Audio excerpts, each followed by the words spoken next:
Doctor Phanikrishna Ravula surgical gastroenterologist మరియు GI cancer liver and pancreas expert ని. Acid reflux కి solution ఏంటి? మనం చాలా కామన్ గా వింటుంటాము యాసిడ్ రిఫ్లక్స్ అంటే మనకి ఫుడ్ తిన్న తర్వాత ఈ పైన కడుపులో ఛాతీలో మంట రావడం, పుల్లటి తేన్పులు రావడం, ఇక్కడంతా పట్టేసినట్టు ఉండడము, తిన్న ఫుడ్ గొంతులోకి రావడం, చేదుగా నీళ్లు గొంతులోకి రావడం, పండుకున్నప్పుడు దానివల్ల నిద్ర డిస్టర్బ్ అవడము, ఇక్కడంతా మంటగా ఉండటము, దానివల్ల పొడి దగ్గు రావడము, ఇవన్నీ సిమ్టమ్స్ కలిపి యాసిడ్ రిఫ్లక్స్. ఇవి చాలా కామన్ సొసైటీలో.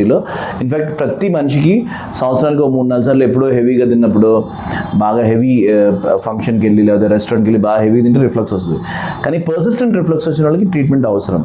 సో పర్సిస్టెంట్ రిఫ్లక్స్ వచ్చిన వాళ్ళకి మనకి ఏంటి, మెయిన్లీ పర్సిస్టెంట్ రిఫ్లక్స్ వచ్చిన వాళ్ళకి మనం మందులు ఇస్తాం. ఏంటి? పీపీఐ అంటే ప్రోటాన్ పంప్ ఇన్హిబిటర్స్. ఇప్పుడు కొత్త వచ్చాయి. ముందు హిస్టమిన్ బ్లాకర్స్, ర్యాంటెడిన్ అలాంటివి ఉండేవి. తర్వాత ఈ రోజుల్లో ప్రోటాన్ పంప్ ఇన్హిబిటర్స్ అంటే రబిప్రజాల్, ఒమిప్రజాల్, ప్యాంటోప్రజాల్, ఎస్మోప్రజాల్ లాంటివి. ఇప్పుడు కొత్తగా ఓనోప్రజోన్ అలాంటి కొత్త డ్రగ్స్ కూడా వచ్చాయి. బేసిక్లీ ఎసిడిటీ సప్రెస్ చేసే డ్రగ్స్ మెయిన్లీ దానికి ఇస్తాము. అది కాకుండా కొన్ని పథ్యాలు ఫాలో అవుతాం. ఏంటి?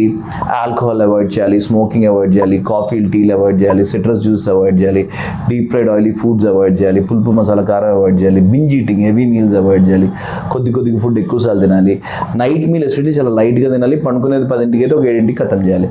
సో మనము మెజారిటీ ఆఫ్ ద టైము ఈ డయట్ అండ్ లైఫ్ స్టైల్తో మేనేజ్ చేస్తాం. కానీ ఈ డైట్ అండ్ లైఫ్ స్టైల్తో కూడా సిమ్టమ్స్ మేనేజ్ అవ్వట్లేదు.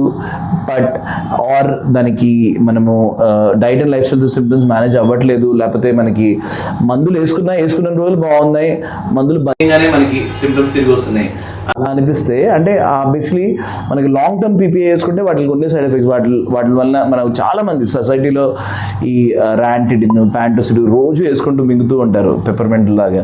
మనకి లాంగ్ టర్మ్ పీపీఐ మీద బ్రెయిన్ మీద ఎఫెక్ట్ ఉంటుంది, మెమరీ ఎఫెక్ట్ అవుతుంది, హార్ట్ మీద ఎఫెక్ట్ ఉంటుంది, కిడ్నీస్ మీద ఎఫెక్ట్ ఉంటుంది, విరోచనాలు వస్తుంటాయి, బోన్స్ వీక్ అవుతాయి. సో ఈ గ్యాస్ బిళ్ళ అని కూడా సంవత్సరాలు బకెట్లు ఈ ప్యాంటోసిడ్లు, రాజోలు మింగడం మంచిది కాదు. సో ఈ ఇష్యూస్ ఉన్నప్పుడు మనము పర్సిస్టెంట్ రిఫ్లక్స్ అంటే నాకు మందులు వేసుకుంటే రిలీఫ్ రావట్లేదు, ఆర్ పార్షియల్ రిలీఫ్ వస్తుంది, సగం సిమ్టమ్స్ తగ్గుతున్నాయి, లేదా మందులు వేసుకున్న రోజులు బాగానే ఉంటుంది కానీ మందులు బంద్ చేయగానే నాకు తిరిగి వస్తుంది, క్వాలిటీ ఆఫ్ లైఫ్ ఎఫెక్ట్ అవుతుంది. అలా అన్నప్పుడు వాళ్ళకి పర్మనెంట్ సొల్యూషన్ ఉంటుంది. అలాంటి వాళ్ళకి మనం ఎండోస్కోపీ చేస్తాము. కొంతమందికి అవసరం ఉంటే 24-hour ఇంపిడెన్స్ పిహెచ్ మానోమెట్రీ అనే టెస్ట్ చేసి జీఈఆర్డి అనే ఆ కండిషన్కి ఎండోస్కోపీలో మన హిల్స్ గ్రేడ్ అనే జీ జంక్షన్ లూజ్ అయిపోయింది అనమాట, లూజ్ అయిపోయి తిరిగి వస్తున్నాయి, ఆర్ హైటస్ హర్నియా ఉంటుంది. అలాంటి వాళ్ళకి మనము పర్మనెంట్ సొల్యూషన్ ఇవ్వచ్చు. దీనికి పర్మనెంట్ సొల్యూషన్కి 2 ఆప్షన్స్ ఉన్నాయి, endotherapy and surgical therapy. Endotherapy as of now మనకి ఆర్మా, ఎండోస్టిచ్ అలాంటి డివిజన్స్ ఉన్నాయి కానీ అంత సక్సెస్ఫుల్ కాలేదు. మనకి laparoscopic hiatus hernia surgery, laparoscopic fundoplication అంటాము.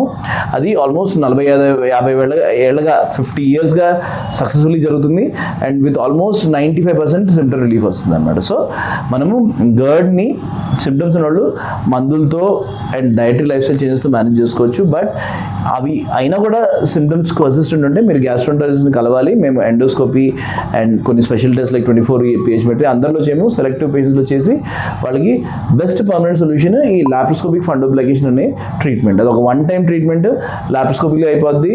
ఆపరేషన్ వాళ్ళైతే రేపు పేషెంట్ ఇంటికి వెళ్తాడు. ఒకసారి సర్జరీ అయినాక మనకి లాంగ్ టర్మ్ రిలీఫ్ బ్రహ్మాండంగా ఉంటుంది. Thank you.